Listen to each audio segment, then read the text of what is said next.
What is up, YouTube? Welcome back to another video. Today we're going to be looking at the Brooks Hyperion Elite 3.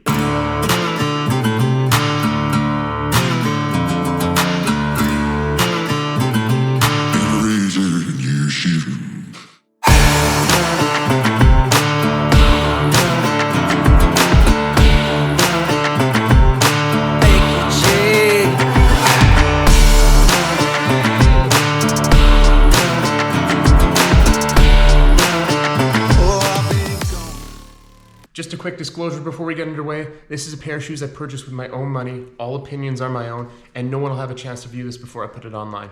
So let's talk about the Brooks Hyperion Elite 3. Now, this is a pair of shoes I purchased for, I don't even know what reason. Kind of like every review I was reading was negative on it, but something just kept drawing me to Brooks. I've actually never ran in Brooks before, so I thought this would be a cool way to enter the Brooks running scene. Now, when I first put this shoe on my foot, it felt really firm, and I was a bit concerned. It almost felt like Saucony Endorphin Pro 1 or 2, so I didn't know really what to expect.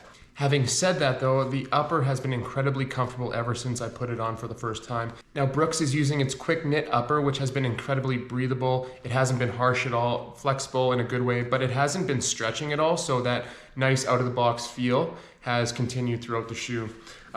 Also, it's a racing shoe, right? So the midfoot feel is a bit snug, but in a good way. It's not abrasive by any means, and the toe box is actually kind of wide, which is nice. Now, it's not wide where your toes are swimming, like an Ultra, for instance, but it's not tight and narrow like you would find in Adidas. So I've actually really enjoyed that. The tongue on the Brooks Hyperion Elite 3 is super thin. It's kind of half gusseted. It's sewn in on one side. The laces are incredibly cool. They took like the idea from the Alpha Fly and put some serrated laces on there. So once you do these things up, you really feel like they're not going anywhere.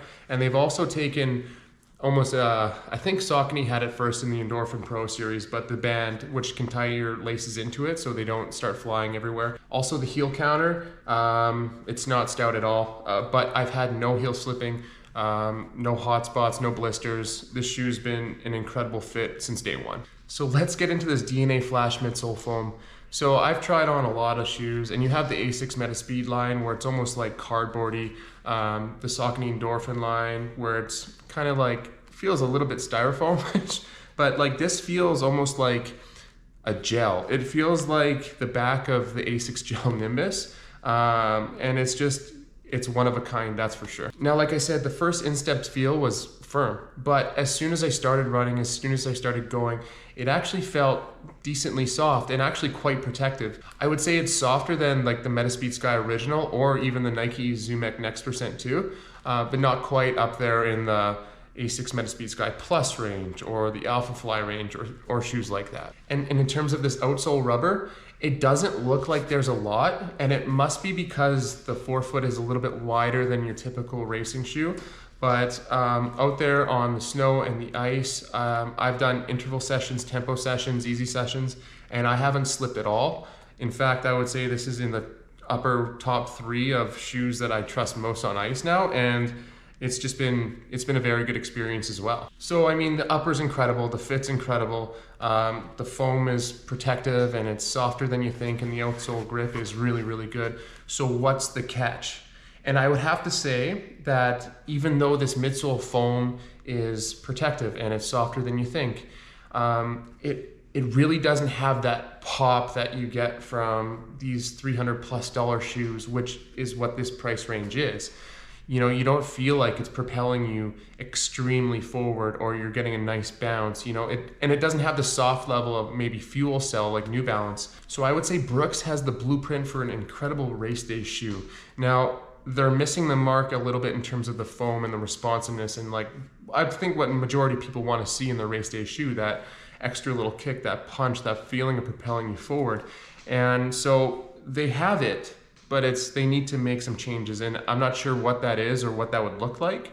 That's up for Brooks. And honestly, when you're charging $300+ for a shoe and calling it a premium race day option, you need to consider the fact that this is more expensive in a lot of places than the Vaporfly Next Percent. And would I recommend this to anybody over the Next Percent or the Next Percent 2?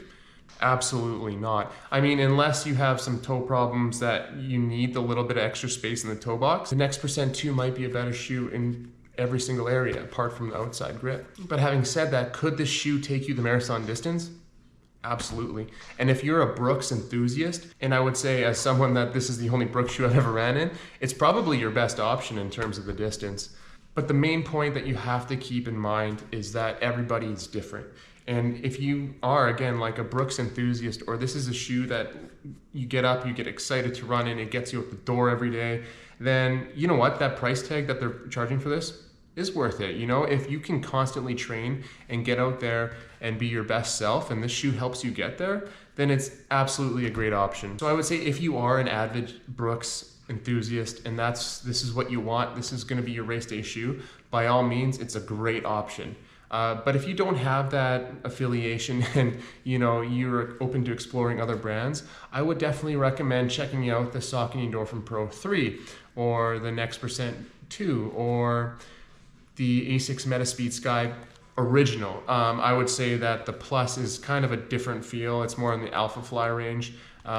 This kind of shoe is I would say it's in the category of the Next Percent and like the Endorphin Pro 2. I love what Brooks is doing here. I think that they're definitely on the right track.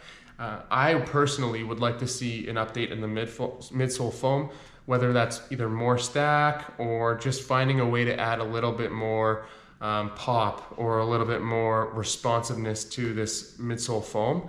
And I'm not too sure how they would going about doing that, but again, that's something that Brooks needs to figure out. Also, quick hit on durability. I mean, I have about 50 kilometers in this shoe now, and it's been on ice, dirt, mud, rocks, you name it, and there actually has been no sign of real wear anywhere on the shoe. So although it looks like it might have some durability concerns in terms of the exposed outsole foam, I have not experienced any of that so far. With all that being said, this is a shoe that I've very much enjoyed from Brooks.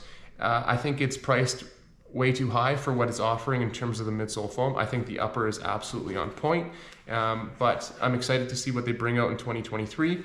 And if you're looking at getting the Brooks Hyperion Elite 3, maybe wait till it's on sale. Or if you're looking at the Brooks Hyperion Max, maybe just think about that midsole foam and what you might be getting out of it. I don't know how this foam would feel without a plate in it. Maybe it would have that little bit extra cushion, but that's something I'm looking forward to trying in 2023. So take care, enjoy your shoes, and keep on running.